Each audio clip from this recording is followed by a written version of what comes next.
Hey there Titans, welcome to Form Titan Basics. In this video we will talk about the get comment. Let's add a get here and let's select the account object. And the comment, what the comment does, it is a comment to your get. So let's say if you have get an account on form load, and we will apply this and we'll select execute on form load, and then basically what you get with the comment, if I'll add another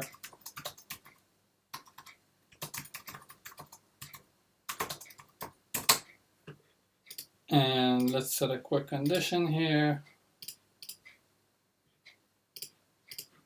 and apply, that will give you the comments that will let you see from the view what your actions are. And if you have errors while you run your get, you'll be able to see these in the integration logs.